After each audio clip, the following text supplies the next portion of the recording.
begin?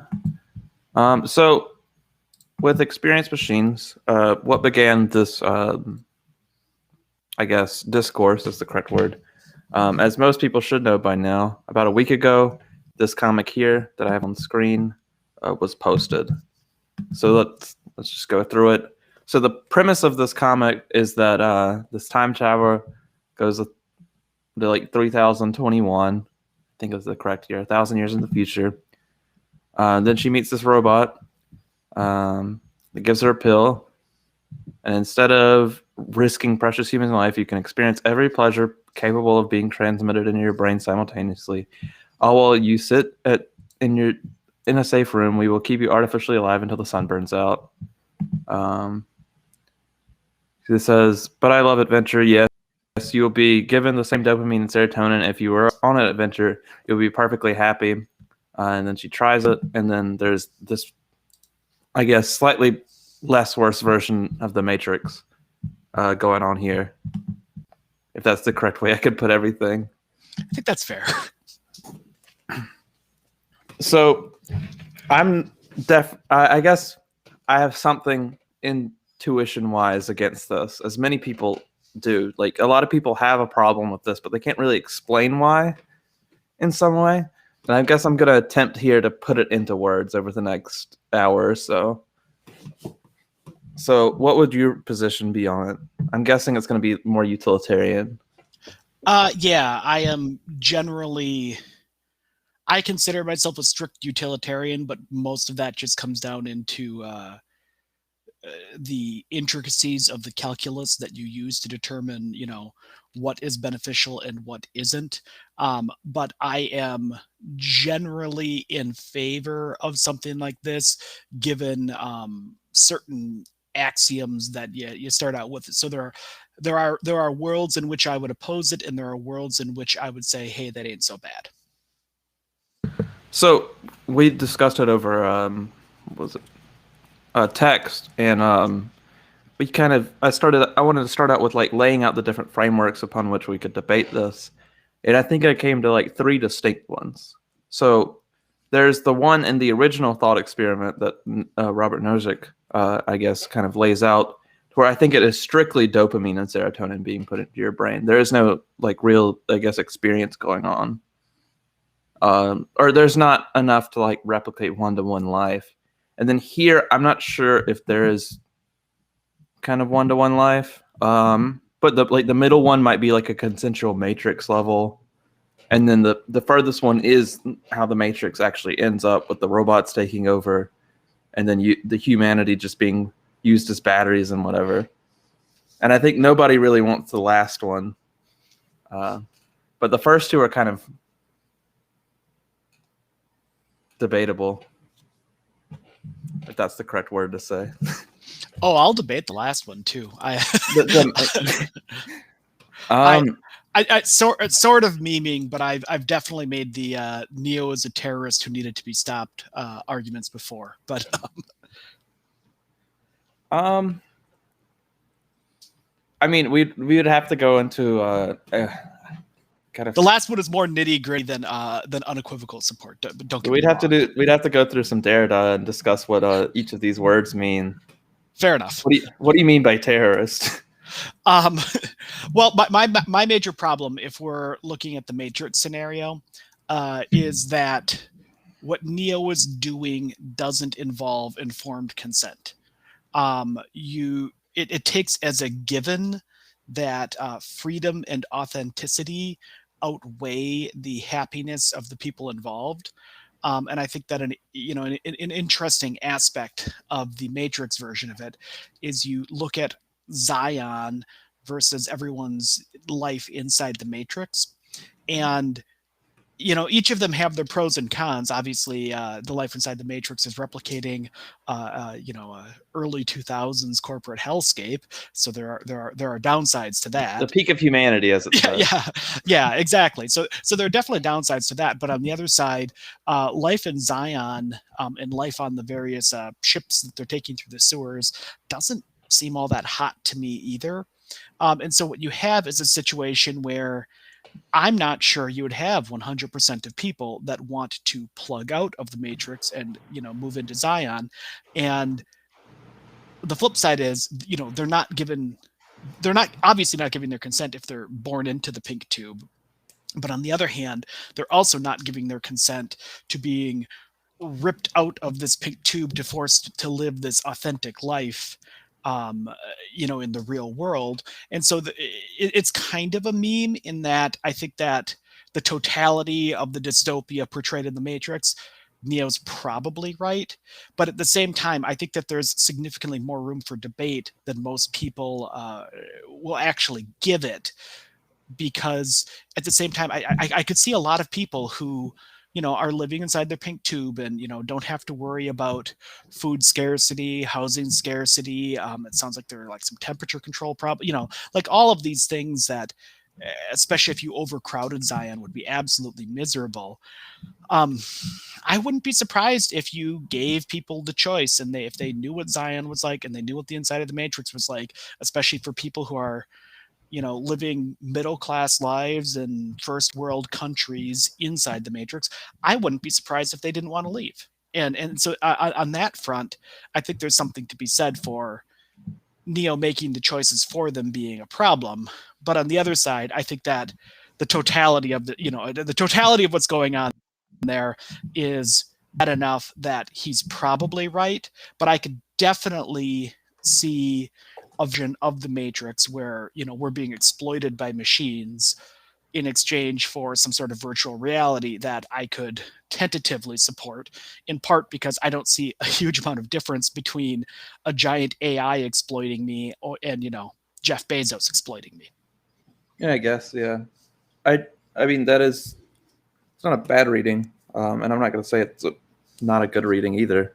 But like I've heard from the directors, or in some interview from the directors that I saw a news story on, apparently the Matrix is kind of an allegory for like transness too. I don't not to like throw you off or anything, but I think it's taken me a few years to like finally get to the point where I can understand where the Wachowski sisters, is that their name, are really coming from. I don't know their first names anymore, but yeah, it's the Wachowski sisters, I believe how it's pronounced. So I think they would want it read, if we're going through like the trans allegory, is that like Neo is being awoken to that the system has almost complete control over who he is, how he lives his life, how he will live his life, how his parents live their lives, so on and so on. As like it not only controls the reality around them, it controls how they see themselves, and keeps them from who they really are because their bodies are a tube. And in order to truly understand themselves, they must break away from this or change or go outside of the gender normative structure, I guess, in a way, is the way that I guess the Wachowski sisters would kind of want it read. I'm not sure that's going to be a one-to-one. Oh no, I've heard that, and it's interesting because I think it changes my opinion on how it works. When I first watched it, I watched it when it came out because I'm old, and at that time I was in my reading lots of Marx stage of my development, and I watched it and I saw it as a class allegory. I mean, it can be. I saw it as a class allegory when I first watched it only a few years ago. And I mean, I think the fundamental difference there is if you're doing gender or sex identity allegory, it's really hard to imagine people being happy in this forced reality. And I mean, the story is definitely about authenticity. The question is, are you going to live this authentic life, right? And if you're looking at it through the lens of, is this about transness? I can certainly see why, authenticity over everything else makes a ton of sense there. But when I'm looking at it, from a class perspective, an exploitation perspective, and, comparing being in the machine to, working a 9 to 7 white collar job or whatever, I think there's a lot more to hem and haw and debate about if we're talking about it as just money. But if it's like literally someone's identity, the core of who they are and the core of them living like an authentic life that they can actually enjoy, I don't know if there's really even a debate anymore at that point. It's pretty straightforward there. I mean, I think you could. I mean, especially if we take the little I know about the Frankfurt School, and I mean, I could see class and social problems are easily like transferable from one to the other in that sense, because a lot of them are kind of built together. Um, we could take class consciousness, and I think that would be a very similar concept to not knowing or not being able to express beyond the bounds that the social constructs you live within have given you. Yeah. Because they talk about like the worker being okay with being exploited because it's the best they know, I guess, in a sense. No, and I mean, I definitely think there's something to that. I mean, the question is how tolerable or intolerable is it? Um, and I think part of my position on the Matrix scenario is in part that I don't have a terribly high opinion of the status quo. And I think that that's what makes it more debatable.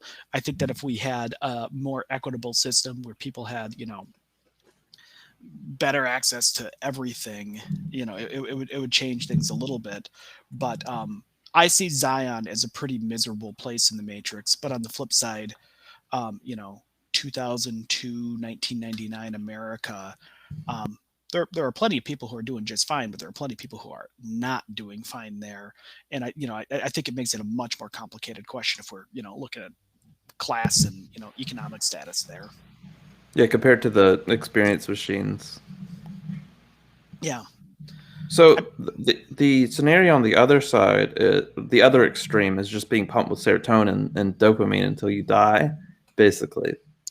Which I also take a problem with. I guess I'd probably be more existentialist on that issue. Um, so my viewpoint on that is probably in between you and like a more traditional utilitarian viewpoint, in part because I think that a significant portion of self satisfaction and happiness is self reflection. It is being able to look back on what you did, create positive memories, reflect on those positive memories, just the, art of being human and enjoying your life as a human being. And while it's true that if you just have one hookup of dopamine and one hookup of serotonin, you'll probably be getting all of the hedons in the world until your brain shorts out. Um, I I wonder about that. I wonder about, logistically, if it doesn't sound like you're getting enough exercise to have a long life if you're, just in the pod there, but that's kind of an aside. Oh yeah, I don't even think the exercise will kill you. The trying to keep the dopamine levels high enough to where you actually experience them will probably kill you within a couple of weeks. Yeah, probably. And so there's this like longevity problem, which I'm kind of sidelining because I think it's actually a critical problem, but I don't think it's, kind of a core to the thought problem.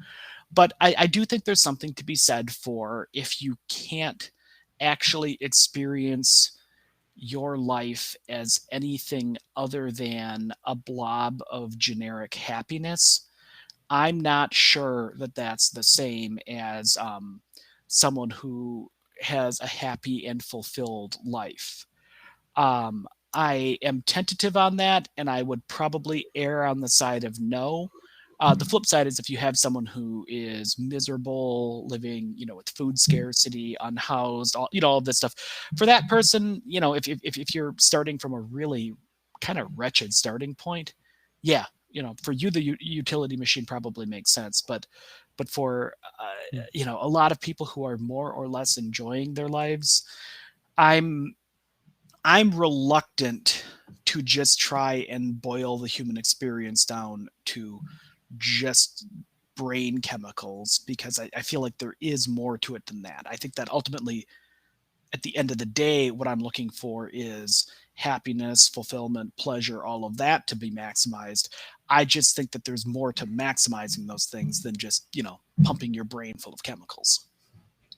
Yeah, I was just trying to think through my argument for this one because I think I can argue against the just pure dopamine and serotonin one the best. And I was thinking of it at work and a little bit afterwards.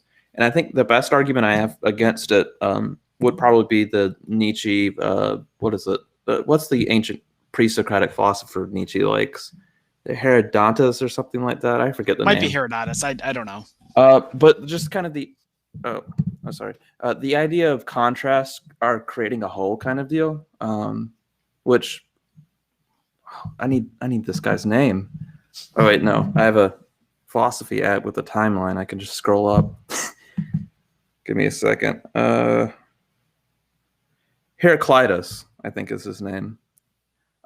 So like people saw the night and day as like separate things, and Heraclitus was just like, no, the night and day as opposites are a whole.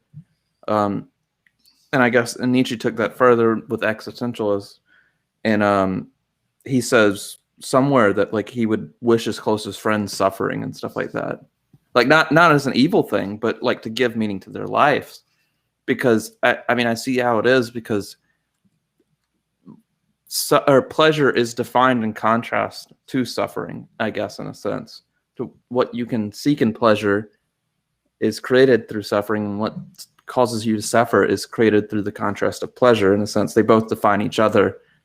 So I was thinking through it at work, and like I work at an ice cream store, and I get to sit down like twice in a 5 to 6 hour shift, and I was like, every time I sit down, I'm just like sitting down is the best thing ever.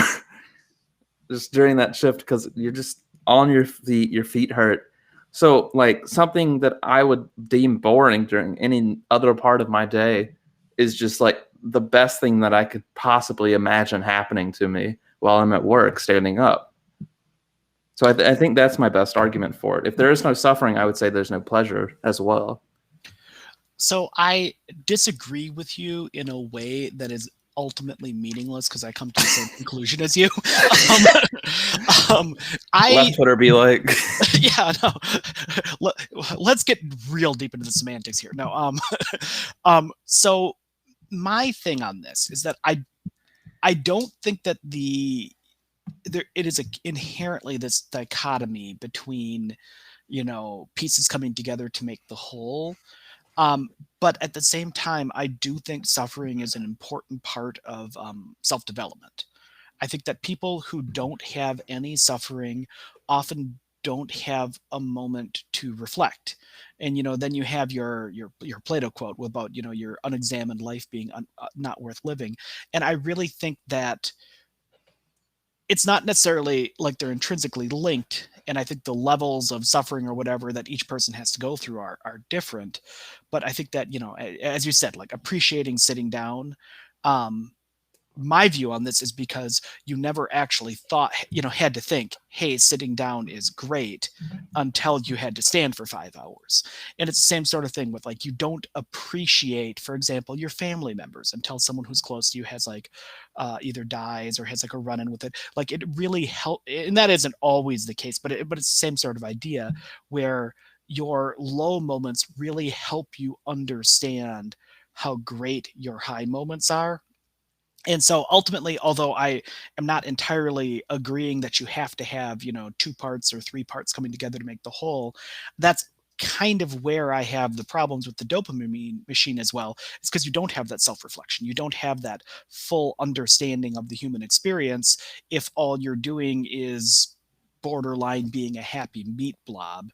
And so it's basically the same thing, just kind of phrased in a different way. And I tend to agree with you, barring like extreme cases where the alternative is someone living in agony, 4th stage, late stage cancer, and they're going to be dead in 2 weeks anyway. And wouldn't it be better to basically pump this person full of heroin for the last 2 weeks, something like that? well, yeah, I would agree with you there. I mean, if there's gonna be no pleasure otherwise, there's no point in the suffering. I'd also say. Yeah, but I think we're more or less on the same page from two These closely two. aligned but slightly different viewpoints there. So now let's get in the middle of the three ones. I think this is where we're probably going to disagree the most, or at least I guess I can I've learned enough from it.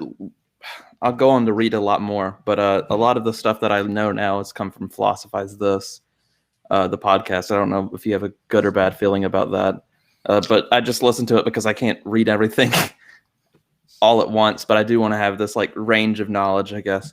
So the middle one that I can, I guess, provide of these three scenarios isn't. I don't think it's as extreme as Robert Nozick's, which I don't like anything else that he has to say other than the against pure hedonism one. And it wouldn't be as far as the exploitation of the Matrix, but I guess the middle one would be consensual experience machines like the Matrix, and you can get out when you want. Wait, I don't think I disagree with you here. If I could say that you could get out anytime you want.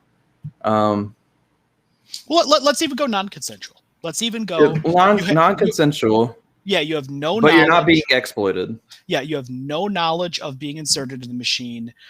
You're inserted in the machine at birth, but it is largely a positive experience inside the machine. I think that's the fair middle ground thought experiment. Yeah. So I think that this brings out something just not quite right here for most people when they see this problem, but they can't explain it.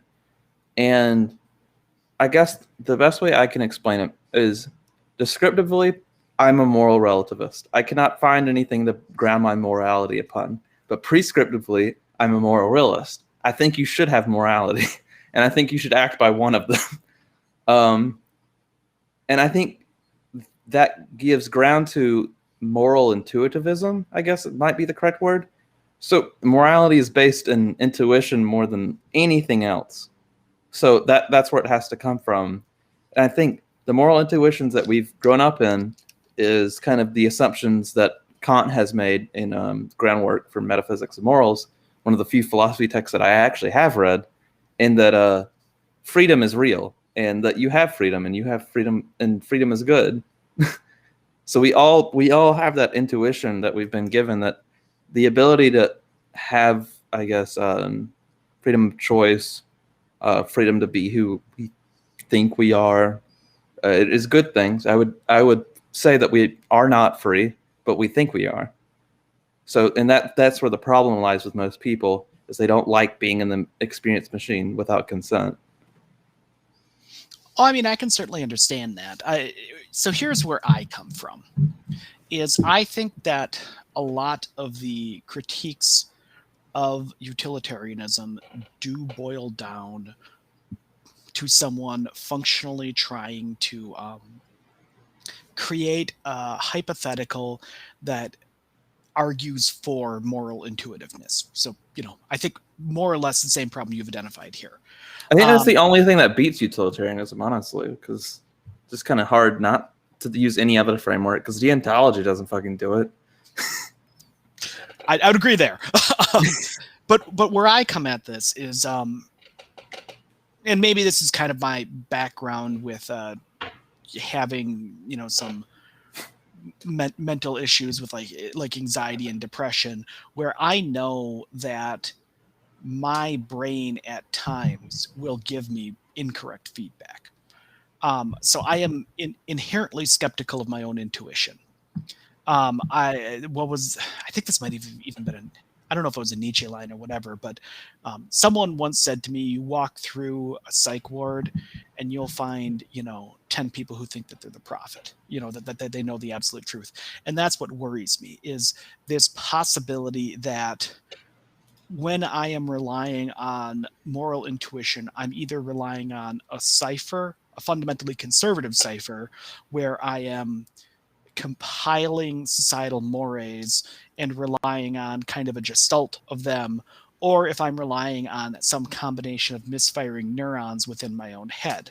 And that's why I'm not in. I think the prescriptive versus what I think I can actually prove, I'm kind of the same with you, in that I think that morality is an important thing to have, and I would like for morality to be there, but I am going to readily admit that I can't provide you with some sort of axiomatic proof that utilitarianism is right. But the reason why it appeals to me is because the sort of logic behind it is something that to me gets around this perception problem, this how do I trust my own senses when I have this gut feeling that something's wrong. And so I agree with you that you do have this kind of conflict between your inherent gut feeling and the utilitarian argument saying yes, but it's still good. I just kind of take the other path on that, saying that even if my intuition says this seems at first blush to be a problem, that is definitely cause for reanalysis. That is definitely cause for looking at it further.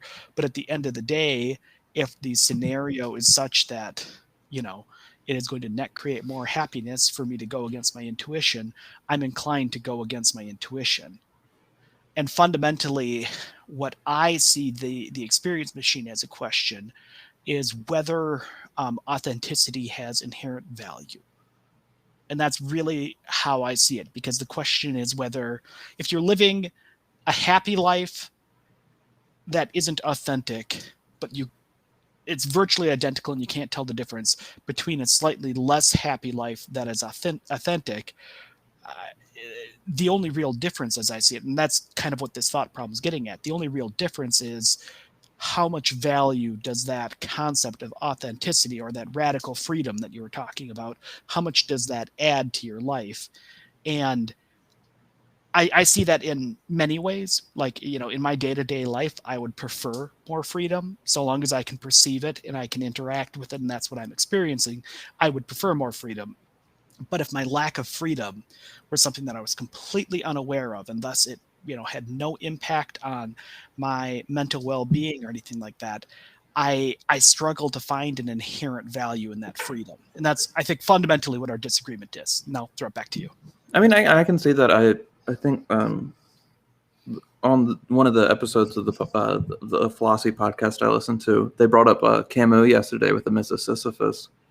And the way that he analyzed it was that one must imagine Sisyphus happy. I think I've always taken that line wrong, in that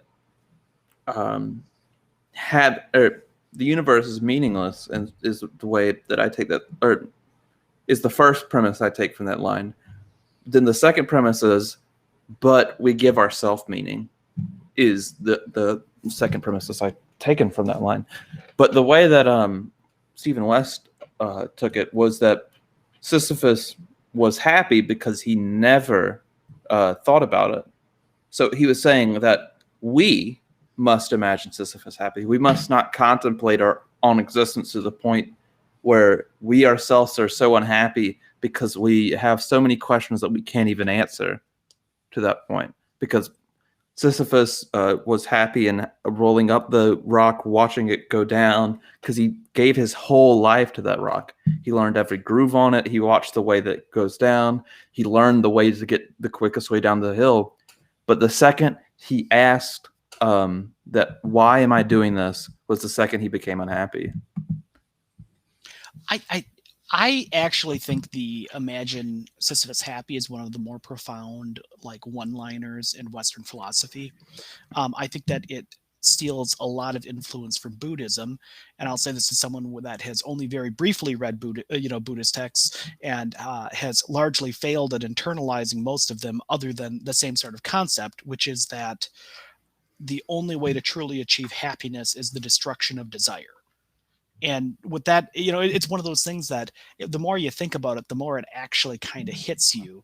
But the idea is that so much of suffering is caused by wanting things that are just out of reach, where you want something that you can't quite have.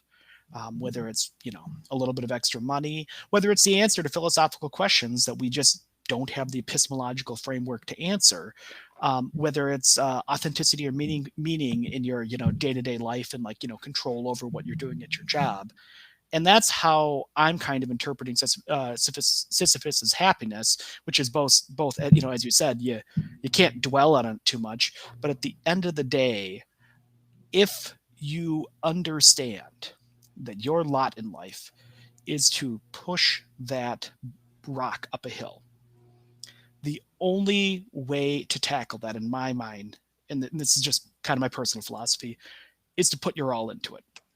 You have to be the best dang rock pusher you can be, and you have to take meaning in it. You have to take purpose from it. And at the same time, if you think about it, if you say, hey, why can't I be doing something else, that, that's getting into the exact same thing.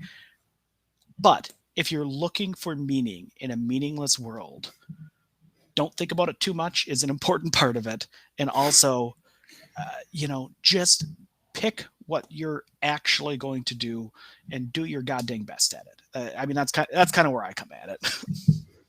I mean, yeah, some random guy that probably never finished past the 8th grade, who's in his 70s now, and has never thought about philosophy in his life, probably has a stronger sense of meaning than I do. Someone who is attempting to study philosophy as an undergrad bachelor's degree.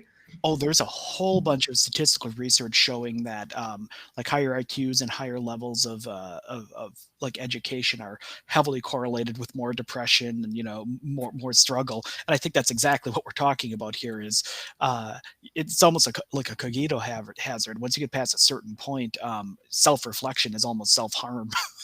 Yeah, I think that was one of the points that Wes brought up about Camus. So I think the biggest lesson I've taken from learning philosophy is that you're gonna have no completely grounded answers that are not just descriptive answers. You're never gonna find a prescriptive answer is basically the best way to rephrase that. So you have to become happy with the questions.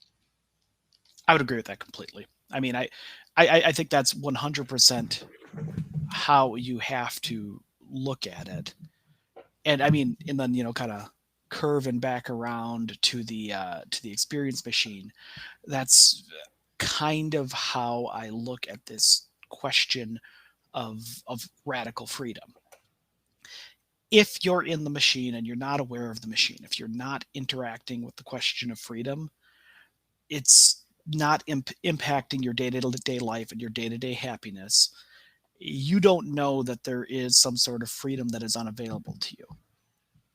And because of that, because you're not contemplating that question, you're not dealing with the unhappiness. Like, I'm sure that if you told these people that they were slaves to a machine and that we were using their subconscious as like data storage or whatever for a massive computer, I'm sure that would be immensely deleterious to their happiness. But if they're not interacting with that question, I can't help but think entirely of freedom as kind of a derived good, where it's derived. Freedom is good in so much as it makes people happy, but if it's not making people happy or unhappy, it's kind of just there. It's kind of a moral neutral state.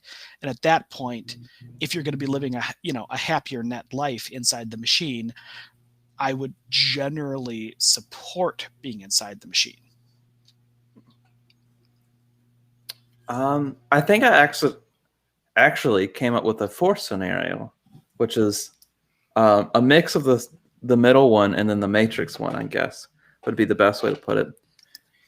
So let us say we split the human population in half, and half of them get to go in consensually the experience machines where they are generally happy, most of their needs are provided for, but they're not just being fed dopamine kind of deal. But the other half of humanity has to farm and do all the things necessary to keep those people alive while they're in the boxes. Oh, so capitalism. Yes, an allegory for capitalism. Yeah, I mean, I think. How do you tackle this? I'm going to have a hard time theoretically tackling this because it's going to depend so much on specifics.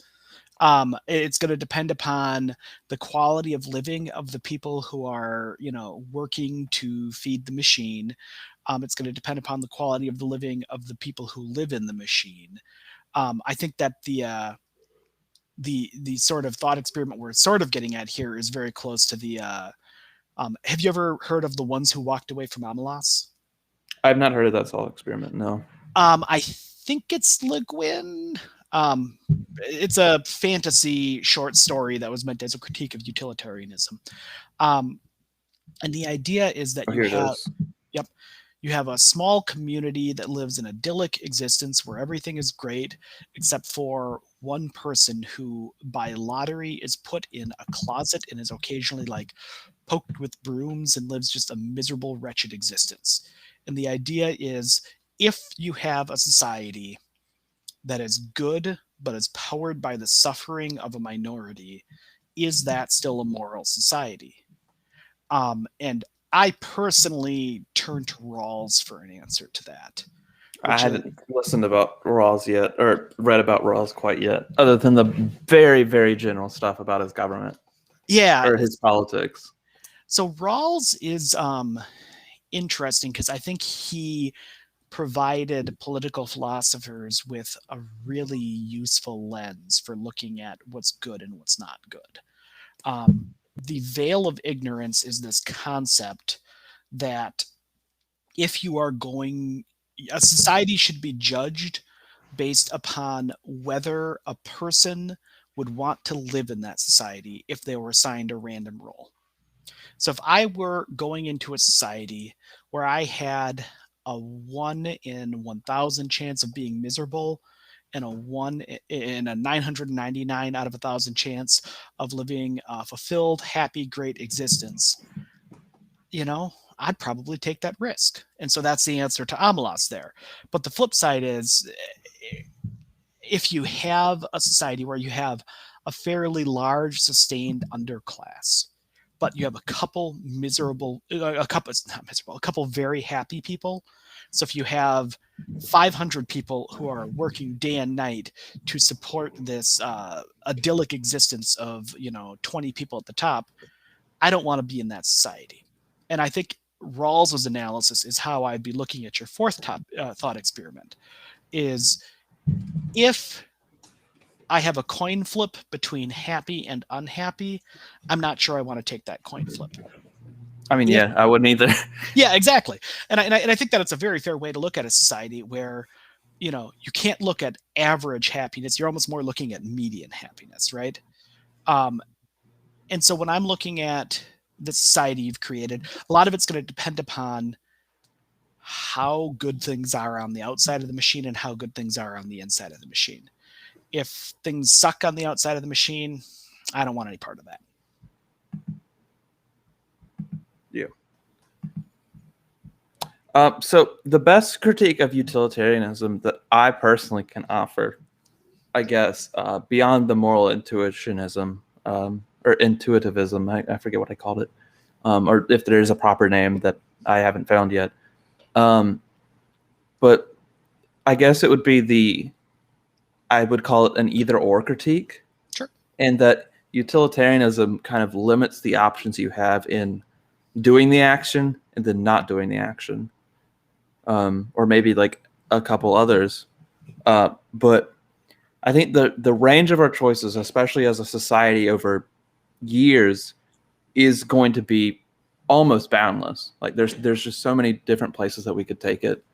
In that, thinking that doing an action versus not doing the action is enough moral consideration to take is, I think, kind of reductive in a sense. Because the thought experiment you had where one guy just gets poked, why does that one guy have to get poked for the other people's happiness, I guess? Why can't you just restructure a society where every single member of the society gets to be happy without anybody getting poked in the closet? Well, part of that is me. Okay, so I have two responses. The first one is, part of what you're running into is critiques of utilitarianism are actually the reductive ones. So that's why you have these sort of complicated thought experiments with multiple axioms that we have to accept for this is how we're doing it and this is what this means, boiling it down to a yes or no decision. Utilitarianism, there is a yes or no component to it, but the way I view it is it's yes or no in the same way that computer coding, you have binary. You have small decisions that are yes or no, but policymaking and political philosophy and everything in that vein is significantly more complicated. And you're completely right there that we can't be making it based upon individual minute, like atomic decisions, but you build it together. You have things like rural utilitarianism as a concept, where you have these things like whether or not following a rule regarding theft or assault is a good idea. And that is far from something that's atomic, because if we're talking atomically, like, you're a single person making a single decision, if there is someone is an inherently a bad person, and someone is inherently going to be a harm to your friends and family, in that situation, utilitarian analysis says, have at them, beat them up, right? But that doesn't make sense as a way to structure a society. And so I think that utilitarianism, and part of the reason why it's easy for people to reduce it down in kind of a way that doesn't really work, it all has to build up. You have to say, well, yes, you can beat up this person who is a threat to your family, but at the end of the day, if we have vigilantism, what is that going to do as like a snowball effect? What's that? How is that going to impact everyone else? And what it comes down to is that, and this is, I think, actually almost a better critique of utilitarianism, is that you have this knowledge problem, where anytime you have a consequentialist philosophy, you have to have some idea as to what the end result and what all of the things are going to be at the end of the day. And it just becomes so complicated, where you pull one thread and it unravels this over there, tips this out of balance over here, and you can actually be paralyzed by this lack of knowledge, because everything is so interconnected. And the more complex your policy gets, the more you start worrying, well, what if I'm not foreseeing something? And I think that's actually, I mean, you want to avoid being paralyzed by lack of knowledge, but at the same time, I think that that's actually a very valid critique of utilitarianism, which is that if you're looking at it properly, if you're trying to take into account all of the possible outcomes from a course of actions you're taking, it's really easy to just lock down because you don't have enough information to actually take action. Yeah. And then on the other end, so I think there's deontology on the other end of consequentialism. And I was reading the Groundwork of Metaphysics of Morals, and it only took me like 3 days or so. It's not very long. And that was with the commentary by Patton, or H.J. Patton, if you've read Kant before. Read a little bit of his metaphysics, didn't bother too much with the morality. Yeah. The morality is not that good, but the way that Kant phrases it, he kind of just sets up a system for all of them. Even though he disregards consequentialism, he kind of sets up a way to view it. But he's just like, that's immoral. We're not going to talk about that. But what I learned from that book and The Good Place, because Chidi in The Good Place, if you've seen that, he's the philosophy professor, but a lot of the choices he makes, even though he is a deontologist, likes Kierkegaard and Kant and so on, he does not make those choices very easily. Even though he has, I guess, an internal rule against lying and stuff. So the way I see deontology is that it doesn't give you much easier choices than consequentialism, but it gives you a lot more consistent choices than consequentialism. And that's so it doesn't really make it easier. Sorry. No, I would agree. So what I would say, one of the major differences is you're looking at flexibility from consequentialism, where I'm not a strict rule utilitarian. I think that generally the stability created by rules is a good thing. But let's say you have a thou shalt not kill rule. Pretty basic one, right? But, you have some sort of scenario where you know that you have third stage cancer. You only have, a month left to live. And you know that someone is either the next Hitler or the next best thing. They're a very, very, very bad person. And you could solve that problem at the cost of your own life, but there's not a whole lot more to your life. In those sort of scenarios where you have kind of strange circumstances and extreme circumstances, I think that, deontology is more like, nope, killing's wrong. But consequentialism, if you have these sorts of extreme circumstances, you can step outside. The question is just, how much weighing do you do? Because, deontology, you have your bright line, you have your yes and your no. It becomes a little bit more apparent there.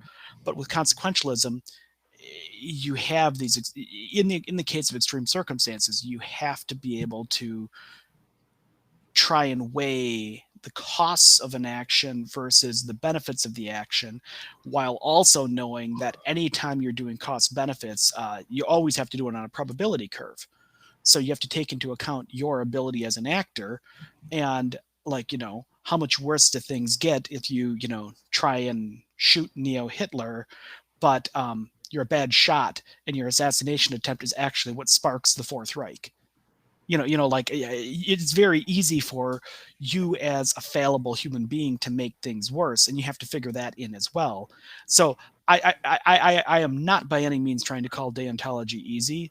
I like the flexibility that consequentialism gives, but at the same time, I think that the flexibility that consequentialism gives comes at the cost of all of these extreme scenarios being so incredibly complicated that you have to be willing to say at some points, I don't know, which is kind of where I'm at. Like, in that Matrix example we had, is it's going to depend so much upon how many people would want to stay inside, the quality of living outside versus the quality of living inside. And, at the end of the day, I'll say there's an argument for Neo being, the bad guy, but at the, maybe. Would you consider Luke Skywalker the bad guy? I think that they did a good enough job making the Empire a bad place, where Luke Skywalker's actions were pretty straightforwardly justifiable, like in A New Hope. So the Viet Cong are justifiable. Yeah. Well, I mean, I would agree with you there. Yeah. No, but it's one of those things where, like, if we were looking at a scenario where the prequels focused more on making the Empire kind of an anti-hero type situation, where rather than being, bad, genocidal, awful people, it was the previous system was flawed and out of control, and we needed a strong man to step up and institute reforms, and things got a little bit out of control from there. Like, if that's what we were looking at, I think we'd have much more of a debate there. We would have, an internal political dissident doing things rather than, just 1 and 0, good and evil. They blew up Alderaan, a planet with no guns on it because they're a-holes. They did a good job framing it so that the Empire was evil. Yeah. But George Lucas, I think he said in a recent interview that the Empire was supposed to be America. So I think it posthumously makes Ronald Reagan's comments calling the Soviet Union the evil empire extremely funny. Yeah, no, one of the things I find most amusing about Star Wars is I don't actually think George Lucas spent all that much energy disguising things. I just think that we tried not to see We're just dumb. Well, I mean, like, okay, let's look at Return of the Jedi. Like, how obvious was that as a Vietnam analogy? Like, it was all about, like, the forest. Yeah, exactly. Like, it and he came out and later, I believe, said that, and it was just one of those things where it's like, yeah, but and then a lot of the prequels, a lot of people, the Civil War, I think, is well, what partially they're referencing. A lot of it was the post 9/11 paranoia culture. He had a lot of digs in there where, unless you were of, like, political age in that time, it's hard to describe how collectively as a country we just went completely inside our heads and went paranoid, and it was a weird period. In what part? Because it had to be 2 and 3, because the first one was pre 9/11. Yeah, no, I'm mostly thinking of 2. 2? Yeah, from my perspective, the Jedi are evil, only the Sith speak in absolutes, all of that sort of stuff. That, like, when they were talking about the bureaucracy and the bureaucracy giving way to a leader, I think a lot of that was, your Iraqi authorization of force, all of that. I think that a lot of people who are interested in kind of keeping the myths of that era politically in America alive don't like people to look too closely into how monolithic our political culture became, where like one side wanted really awful things and the other side was like, well, let's do the awful things but not torture people while we do them. There really wasn't, like, the anti-war movement was, 15-20% of people. Most of us were in like high school or college and no one was listening to us. Like, people forget that the Dixie Chicks were one of the biggest country bands at the time and they just disappeared because they said they didn't support Bush. Yeah, I learned about them like what I was like 3 or 4 when they probably went off the map. Because like I'm 19 now. Yeah. And like I learned about them maybe like when I was like 14 or 15. And I'm like, how can you do that? Like, how do you take a country band and just drop them off the map? Oh, they got like unpersoned. Like they went from being, at any point in time you'd have 1 to 2 of their singles in the top 40. Like they were everywhere to just gone. I mean, it's cancel culture right there. Well, it is. It genuinely is. Like, I mean, then you have other stuff like, I mean, I don't know if you've ever heard of the freedom fries thing, but we got, I have. But we got that far where I mean, because the French wouldn't support the Iraq War. And don't get me wrong, I have plenty of problems with French foreign policy. I feel like French foreign policy is probably about as moral as American foreign policy, absent the ability to actually do the awful things they want to do. America or France? Because France. What did they do? What's his name? Thomas Sankara. Didn't they just basically get Thomas Sankara's best friend to kill him? I mean, that was bad, but the Rwanda stuff, so Rwanda, when the genocide was happening, we don't talk about this that much, but it's a particular area of interest of mine, so I studied it a bit. And one of the minorities spoke French, and the majority spoke French, and the minority that was kind of running things when the Belgians left spoke English. And the French at the time had a foreign policy in Africa of basically, our team are the Francophones. We like the French speakers, so they would support French speakers. And I don't know if you can see where this is going, but it literally led to French intervention that supported the genocide. They technically intervened to try and stop the conflict, but they waited. Basically, what happened is the Tutsis were largely rearming, training in Burundi and being prepared to come back. And the only reason the genocide stopped is that the minority that was getting genocided had a refugee community that armed up and came back and stopped it with guns. That is the only reason that stopped. But once that refugee group came back and they started, trying to stop the genocide, the French intervened to stabilize things and to put an end to the conflict. Meanwhile, the militias behind them were still doing genocide, and the French just kind of did one of these. So I think the French were right on Iraq.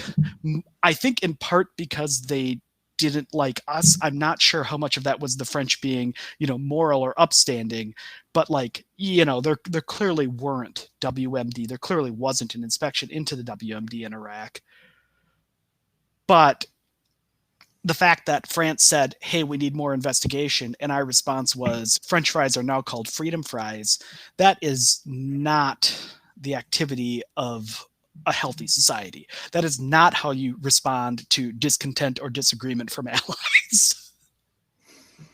Yeah, and over the what was it? Sean did a tweet a few weeks ago, or like a week or so ago, saying that was it Sean or it was Sean or someone else that said Trump was just an average president, which I would somewhat agree to a degree, in his own actions.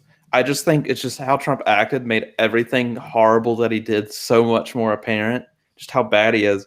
Because if somebody that was as smart as the second Bush, which isn't saying much, it's a very low bar that both of us have already passed, but with the same beliefs as Trump, we would probably be dead. Yeah. We got lucky that Trump was an idiot that cared about getting owns on Twitter more than he did about like actually doing stuff that his like insane follower base actually cares about. Like he got some of it done, mostly tax cuts. But like if this man had a functioning brain that wasn't addicted to Twitter, we would this discussion would not be happening. We would be in a Fallout 3 or Fallout what like 6 wasteland. Yeah, I mostly the image I always go back to is Conan at his origin story in the movie, where everyone's just pushing a millstone in a circle and like falling over dead, and like the last one is like, you know, Arnold Schwarzenegger. I feel like that's where we'd be. It's like my job in the you know, post revolution state is pushing a millstone, and that's, I mean, honestly, part of my critique of revolutionaryism in America is destabilizing things. If we get a utopia at the end of it is nice, but it kind of goes back into my consequentialist analysis, where I think that if we destabilize things, I think that we end up with supreme ruler Tom Cotton. And yeah, that's not good. You have to start the. I guess that's the one thing I gotta hand MLs on, is that they do care about creating like a materialistic like / ideological basis before a revolution. Though I disagree with literally everything else, I think that's the one thing they get right. Yeah, and I mean, my thing is that I generally think that we, if we can, should go through democratic norms to improve things. If there's a situation where mass protests are the only way to get people heard, I have in the past and will in the future be in the streets protesting as well. You know, like I'll join you. Yeah, no, exactly. There are definitely times when you step outside of the ordinary course of things. I just think that anyone who thinks that a couple co-ops with firearms are going to slow down even one of the 24 right-wing militias out there, let alone like the U.S. military, which would not have a problem putting them down. I do not agree, because again, I think if we are destabilized enough to have a revolution, at least as of right now, it will not go in our favor. Yeah, I will be subsistence farming as a serf for a plutocrat. That is where it will end up, and I would prefer to not be there. I mean, yeah, my online post, I can't hide behind the, I guess, German ideal, like features I have. They'd be like, he's a socialist, hang him. I don't care if he's blonde and has somewhat blue eyes. Yeah. No, I mean, like, I don't know. My post history is more moderate, but it's one of these things where given the way I have seen the political right radicalizing and basically eating their own, like, I wouldn't be surprised if a revolution happened if Mitt Romney is in the work camps next to us for being a socialist. Like, they're polarizing so much that even people who are objectively well to the right of center are being put into outgroups. So I don't think anyone but the people who are very much on the in groups would be safe if there's a revolution, which is why anytime someone's talking about a revolution, I'm just kind of doing this right now. Yeah, it's just kind of sad. I mean, I'm here in the South, so I see it, and I'm online, so sometimes I forget conservatives are a thing. So, well, I have an interesting one where I'm in the capital city of a very purple state, and my city, I think, votes 75 to 85% blue, depending upon the election. It's pretty monolithic here, and one of my problems is that I have a hard time wanting to interact with the Democratic Party in this city, mostly because they're so unbelievably out of touch. I grew up not super rural, but rural enough that I, have some idea what people are thinking, and I, still have friends out, in farm country. And there are plenty of people who genuinely we probably could be reaching out to. But the problem is when you have these people who are talking down to people because there is this perception of the left and of liberals, even, of being this sort of overeducated elite that are using big words to try and make people feel less about themselves and kind of glossing over the interests of rural America. And as easy as it would be to dismiss that critique, I think there's something there. And I'm not saying that we should, go and find someone who was trying to storm the Capitol on January 6th and, align with them. But like one example I have in my state is we have a lot of liberal Catholics. And what a lot of people don't realize is that there is this kind of heavy leftward bend in certain aspects of the Catholic Church about redistribution of wealth, about immigration, about basic human rights and providing for those who are less well off. But at the same time, almost all of these people have problems with abortion. And so you have this electoral base that is a fairly decent sized chunk of the state that doesn't really feel comfortable in either party. They think that the Republican Party is too far right, but when they look at the Democratic Party, they kind of see baby killers. And I'm not sure there's an easy solution to this, but the problem I have is when I'm in this monoculture in this capital city, they don't even know these people exist. They don't even know that there are these people that we might be able to create, coalitions on specific issues with, where maybe we'll disagree on abortion, but we can also talk about getting immigration reform with these liberal Catholics. They don't even know that they exist. They don't even know how to reach out to them. They don't even know to try to reach out to them. And that's part of my problem, is that everyone is walling themselves off so much that there are these potential allies who maybe we won't be allied with on every issue, but we can certainly get some help on specific issues from that the central parties just kind of ignore, and it's a problem. Yeah, I definitely see that, because abortion's a big one, but a lot of the Frankfurt School, I guess, thought that I have learned, they were talking about how limited the two-party system is, because I guess in America we view bipartisanship as good, but that's not a good thing to think as a purely good thing. Because what does it mean that the two parties that you somewhat believe, one is completely corrupt and then the other is a little corrupt, no matter who you are? I don't think anybody in America believes that one party is a gift from God and the other is just purely from Satan. There might be 10 people who believe that. So what does it mean when a bunch of rich people who have control over your general life agree on something? Is that a good thing, or is that a really bad thing?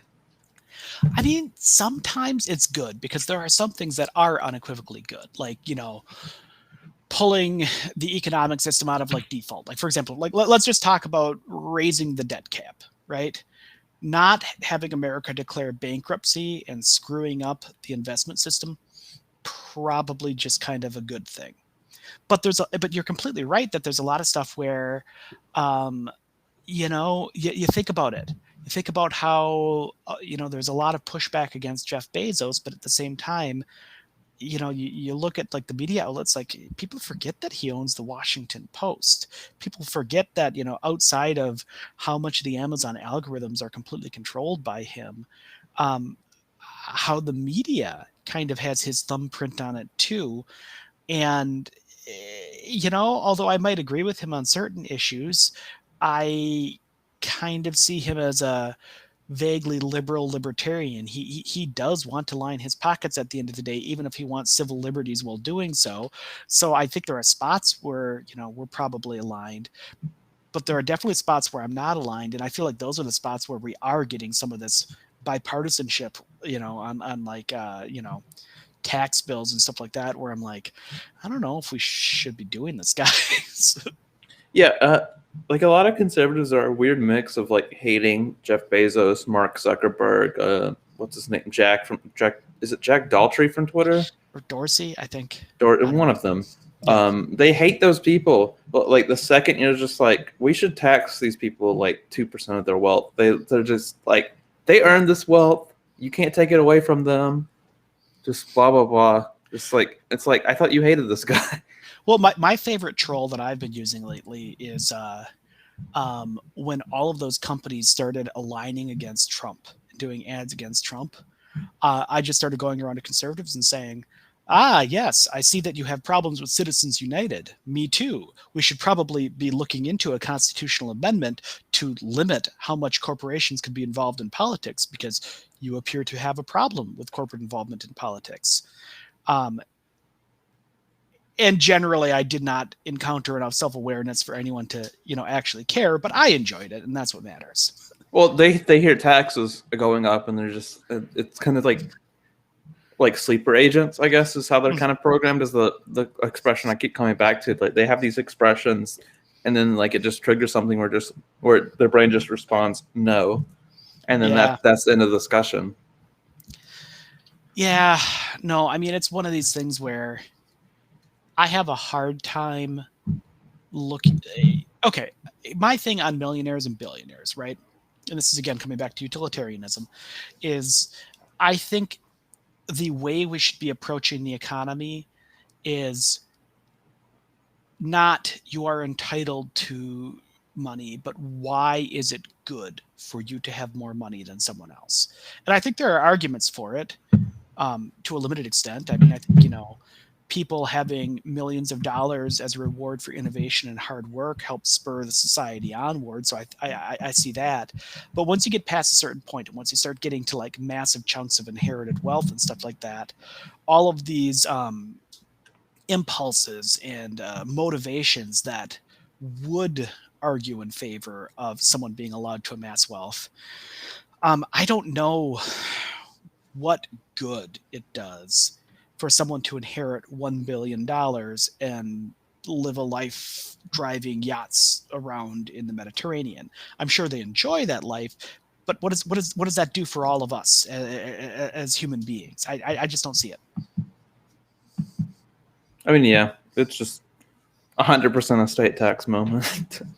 Yeah, no, I mean, like the proposal, my dad, who isn't, super educated on these issues, but he kind of came up with it off the cuff, and I like repeating it, is that you don't necessarily do 100% estate tax, but the idea is that a rich person should have the ability to put their children through college and grad school of their choice, get them set up on a career path, and maybe give them enough to get started if they're an entrepreneur.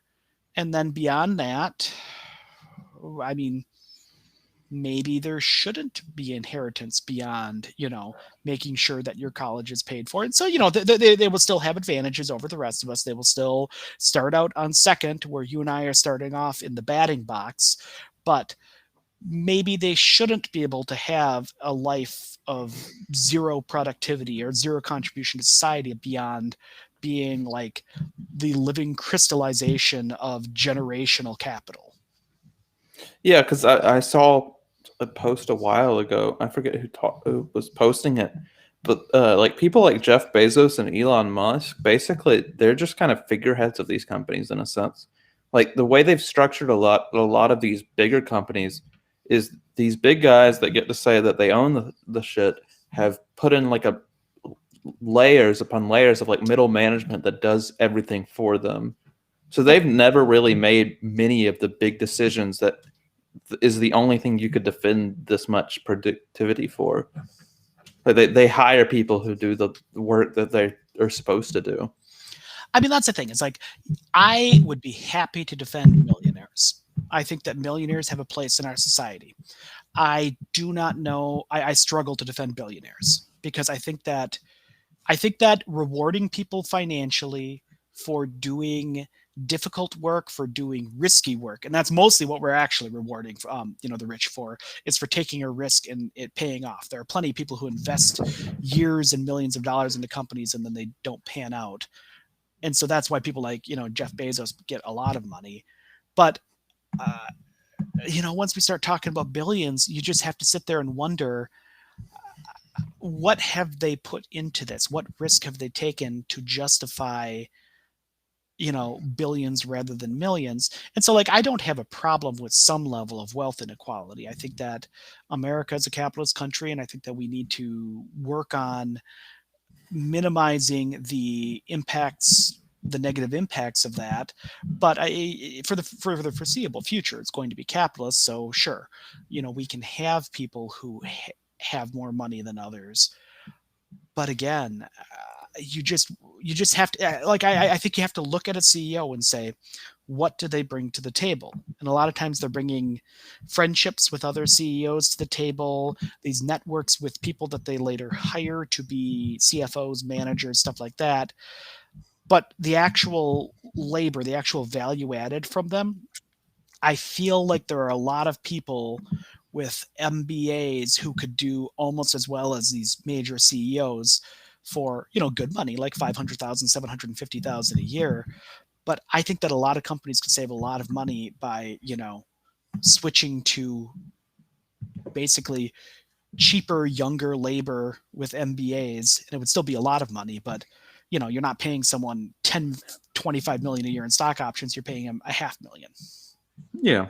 I mean, I don't understand half of that because I'm taking philosophy to go into law, and I'm probably going to have to get my finance course here and there. But I guess that's somewhat has kept me on the path of socialism, is that I've heard the arguments that like neoliberals and such will make, and there's just something at my core that just says that this isn't right. I don't know exactly what it is, but I don't think this is how we should structure society. There's some, like, even though this might work, we have to question what a society working even means before we can decide what is good and what is bad. So I actually have an interesting take on this, which is, I think there's kind of an interesting no true Scotsman moment on neoliberalism, kind of like how there has been in a lot of Marxism.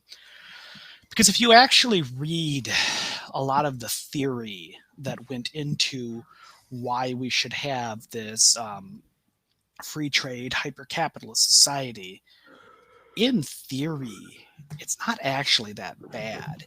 In theory, you're supposed to have this wide dissemination of information that allows people as rationally self-interested actors to pick the best product, and they call it creative destruction, where companies should be destroying each other. We should be saying fairly, common bankruptcies of mid-sized companies as they are unable to compete in the growing marketplace. All of that actually kind of makes sense. Like, costs should go down, standards of living should go up, and things should be getting better for everyone. But the problem is that, kind of like a lot of, communist societies like Russia and everything, you have this implementation that is far from what you would want, in that you have rent seeking, where when corporations get enough power, suddenly they're lobbying the government, suddenly they're creating cartels and monopolies, and suddenly they're tearing away at and harming capitalism. And so, I mean, I think ultimately at the end of the day, part of my kind of Rawlsian take on this is I want a society that will stably produce the best outcomes for the average person. And I don't think that pure neoliberalism gets us anywhere near that. I think that it is too prone to corruption. But it is also, in my opinion, something where we're mostly looking at corruptions of neoliberalism causing all of these major problems. But it's also a system that borderline inherently self-corrupts. So I don't even know if I can say that it's like, an aberration if the machine is more or less functioning as intended. Yeah, a lot of the left-wing talking points is exploitation is not what is it? Exploitation's not a glitch; it's a feature. Yeah, and I mean, it's unfortunate because, again, you read the theory, like you read like the people who were championing it and championing a lot of the Bretton Woods stuff when it was coming out, and it was really hopeful. These people wanted to end world hunger. The people who were putting these institutions together, they wanted to end like river blindness. They wanted to end disease in Africa. It's just that once you start taking money from corporations to do that, once you start working in partnership with major conglomerates to do things, that's not how it ends up. That is, I mean, I feel like maybe 1 times out of 20, you'll end up with a positive outcome. But if you have a 5-10% chance at a positive outcome in a system, that isn't a system I want to be in. It's really low. Well, and I mean, that's the thing. And that's why I like, for example, I really like some concepts such as like worker co-ops. And one of the ones that I've been seeing more of that I've really been intrigued by is how in America, tribal enterprises are functionally working as this like almost like collectively owned company that's paying out per capita back to tribal members. And so you have a lot of times like, like for example, casinos and tribes, you have this intensely economically depressed group of people who through government granted like a kind of like collective ownership of these industries are able to actually uplift themselves, not to where they should be. They're obviously being discriminated against, they're obviously not getting enough, but it really is an intriguing route, these like collectively owned enterprises and companies that I really think we should be exploring more of, because by making people stakeholders in their own welfare and making companies that are very responsive to the welfare of the general people working in and around them, it just seems like it's more stable in the long term than the current system where you kind of have these elites that all went to the same 5 colleges that are running everything, and there's not much you or I can do about it. You can go to those 5 colleges and you can become the elite. Well, good luck with that. Here's my take on that. Is I have friends who have gone to Ivy League colleges, and the impression I got was that although you are in the same college as the elite, you aren't in the same fraternities as them. You aren't in the same eating clubs as them. You aren't in the same extracurriculars as them.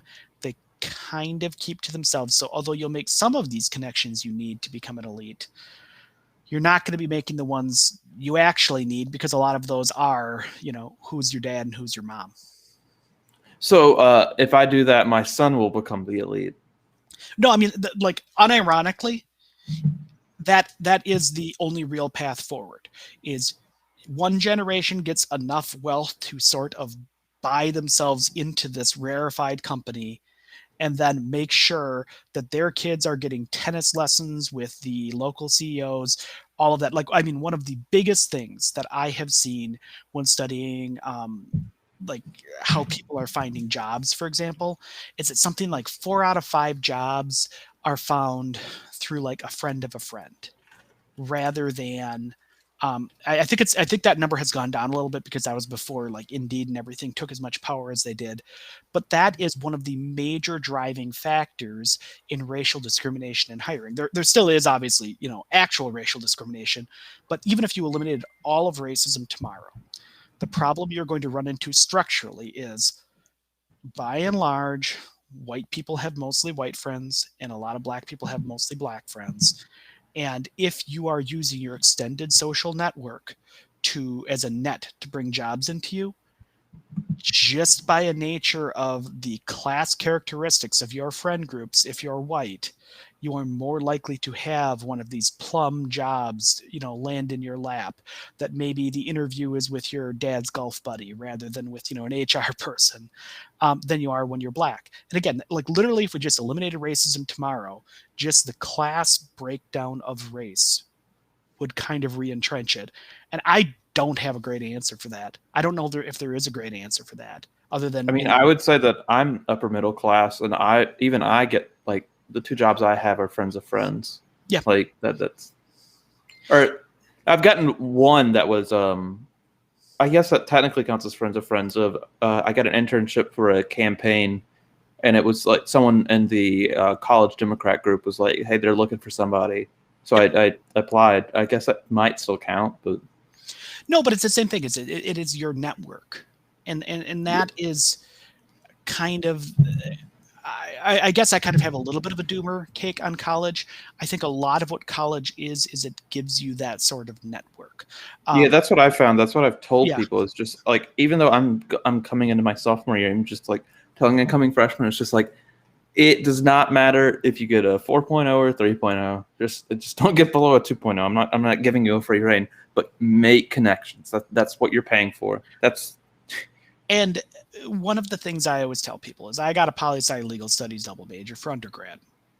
What I tell people my poli-sci major actually is I didn't learn how to craft policy. I didn't learn how to run a campaign. What I learned is I learned a little bit of everything. I did a lot of political philosophy. I did a lot of other general studies. I learned how to have a conversation like this. I learned how at a fundraiser or a mixer, I learned how to talk to people. I learned how to find something that someone else found interesting and let them talk about themselves so I could contribute to that conversation. And honestly, in a soft science, unless you have a very specific target or goal in your soft science, I feel like getting functionally a degree in networking might be one of the most useful things you can do. And just think of it that, don't think of it as I'm a political scientist now. I'm not shit. I am not a political scientist. I know just enough to talk to people, and that's all it is meant to be. It is a very useful investment at that point.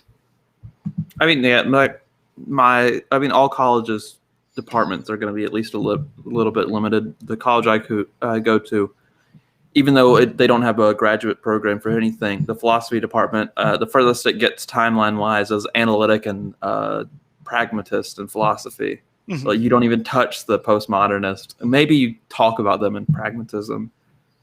But Oh, no, I that's guess called sociology. That's the next step. Sociology is when you study them. what, postmodernists? Oh, yeah. Well, I got to take at least one. Which our sociology departments, like, I think there might be like barely enough classes to get a 30-hour degree in it, because we have one class on like African American studies, Yeah. and then one class on gender studies, and I'm just like, what? What kind of sociology department is this? Yeah, no, I mean, my legal studies degree is technically like a sub-sociology degree, where we had to take like research methodology and everything like that. But it was mostly, it's not like a procedural thing. It is a study of like legal institutions and how they interact with society. And I actually really, really liked that. But what I will tell you is most of the postmodernism I ran into, I did not run into that in the political philosophy portion of my degree. I ran into all of that in when I'm studying the role of police in society. You know, that's where you get your Foucault. The role of Discipline and legal. punish.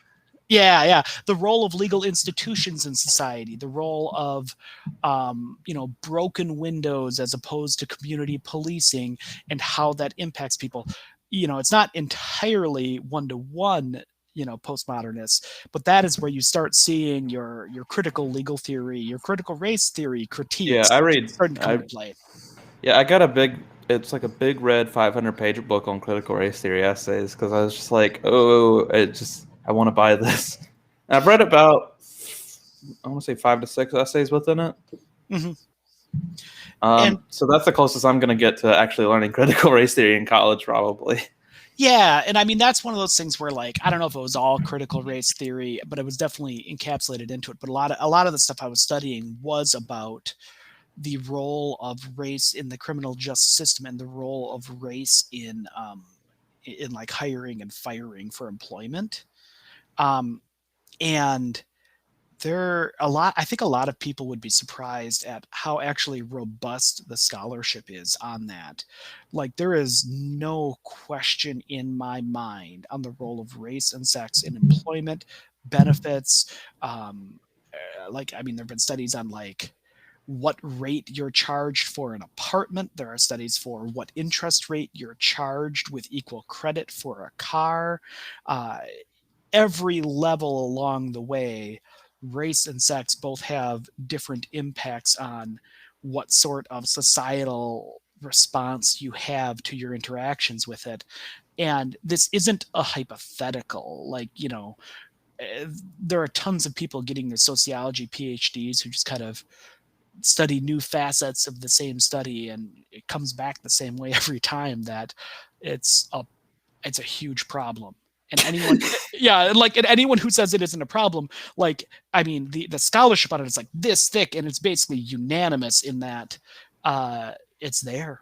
I mean, there are some questions as to how exactly you contact it, how exactly you ameliorate it, but there is no question whatsoever if you're actually doing studies like for example, I think Milwaukee had one where they had a pair study where they had two people studying with basically 4 different resumes applying for jobs, and one was white. It was 4 different resumes. It was white person, no college, white person, no college, criminal conviction, white person, college, criminal conviction. And it was the same thing for a black person. And they studied each other's mannerisms so they'd interview in the same way. And I think what it came down to is they found that black person with a college degree and no criminal conviction fared slightly worse than a white person with college and a criminal conviction, or a white person without college but no criminal conviction. And that's just that's a major, when you're looking at outcomes, it's like, if the color of your skin is functionally worth the equivalent of a felony on your record to an employer, holy crap, is that big? Ooh. Yeah. I didn't even know it was that level degree of screwed up. No, it is. And America's supposed to be the least racist country. Yeah, it depends upon who you ask there. I mean, I think that it's getting better in places, getting worse in places, but it is definitely still a struggle to get things on the right spot. Well, I think the biggest thing to what I'm referencing is most of the Northern European countries haven't experienced other races yet, like America has. Or if they're France, their experience with other races is wait, why is Jim Crow bad? Wait, what? No, just in general, the way the way France is interacting with Muslim immigrants, the immigrant communities in France. I don't know enough to talk too closely on it, but you just occasionally see things where it's like, oh, we're banning hijabs now, and I'm like, oh yeah, those laws. Okay. I was just wait, and that's taking away freedom of religious expression. These people literally cannot practice their religion. Well, and then they were like, oh, it's the one that really got me is, I think it was headscarves compared to crosses around the neck.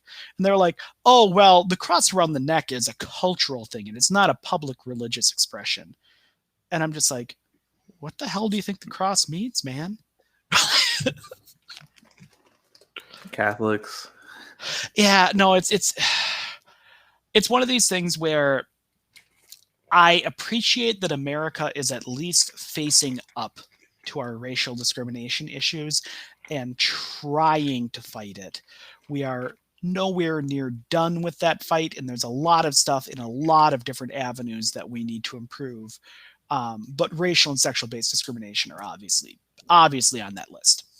It's the pendulum, I guess, view of history of America was so bad at racism that we're the ones that finally swing to being good first. I mean, kind of.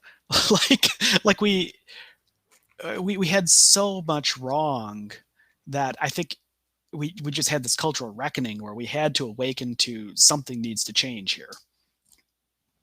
Yeah.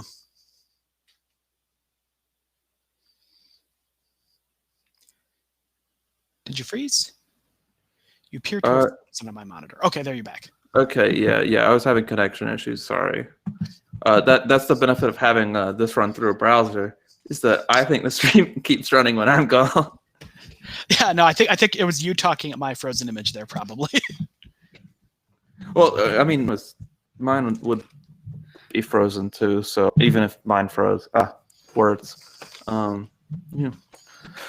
Well, I think an hour and a half is long enough. It was nice discussing with you a few topics. I'll see if I can get a couple clips out of this and then post. The full thing will be on YouTube probably by tomorrow. And then I'll start a clip section, probably get one of the experience machines, and then one of critical race theory. Okay. But you have a nice day. I'll put your Twitter link in the bio below. Sure. Go check that out, guys. And anytime you want to chat, I'm available. Yeah. And for all the people watching on YouTube, because at most we have one viewer on Twitch, I hope to start trying to stream more often. Thank you for tuning in.